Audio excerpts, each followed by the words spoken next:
নেতার পিছনে খেটে খেটে আপনি চামচাই থাকবেন এবং আপনার বিবেককে প্রশ্ন করেন।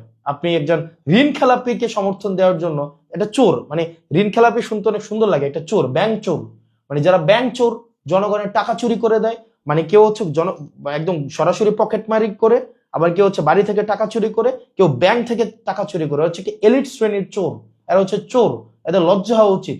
এই চোরগুলা ব্যাংক থেকে টাকা চুরি করে করে হচ্ছে নিজের ছেলে মেয়েদেরকে এবং পরিবারকে বিলাসী জীবনযাপন করায়, ওদের লজ্জা হওয়া উচিত এই ব্যাংক চোরদেরকে।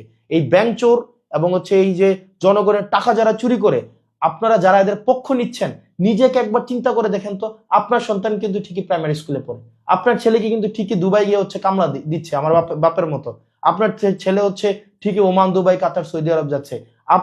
আপনি দেখা যায় বয়স হলে ওরে স্যার বলতে হয়, নেতার পিছনে খাটতে খাটতে চারটে চারটে জুতা শেষ হয়ে যায় এবং জিহ্বাও ক্ষয় হয়ে যায়, কিন্তু নেতার ছেলে ঠিকই আবার ঘুরে এসে আপনার নেতা হয়ে যায়। তো এই গোলামের জীবন আর কতদিন, এই মনস্তাত্ত্বিক ভাবে আর কতদিন গোলাম থাকবেন ভাই?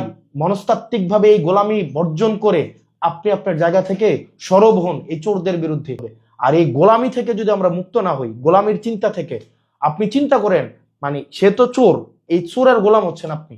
মানে আমরা যখন এই এই ঋণ খেলাপিদের পক্ষে অবস্থান নেই, একবার চিন্তা হয় না, এই টাকাগুলা দিয়েই কিন্তু আপনার সন্তানের চিকিৎসা নিশ্চিত হইতো, এই টাকাগুলাই দিয়েই কিন্তু আপনার সন্তানের শিক্ষা ব্যবস্থা নিশ্চিত হইতো, এই টাকাগুলা দিয়েই কিন্তু আপনার অবকাঠামো নিশ্চিত হইতো। কিন্তু এই টাকাগুলাই হচ্ছে ওরা বিদেশে পাচার করে ওরা হচ্ছে আপনার বেগম পাড়া বানাইছে।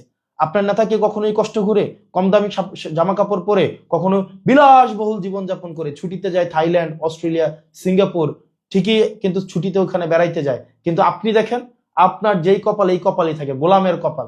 এই কারণে জাতি হিসাবে যদি মন থেকে আপনি গোলামি মুক্ত না হইতে পারেন, আপনার গোলামি যদি বিসর্জন দিতে না পারেন, আর নেতাকে এভাবে চাপতেই থাকেন, নেতার পিছনে যদি এভাবে খাটতেই থাকেন, এবং নেতাকে এই চোরের পিছনে, যারা চোর আছে কিছু, এই ঋণ খেলাপি চোর, বড় বড় চোর, এই চোরের পিছনে যদি যান জীবন দিয়ে দেন, এটা হচ্ছে আপনার মনস্তাত্ত্বিক গোলামি।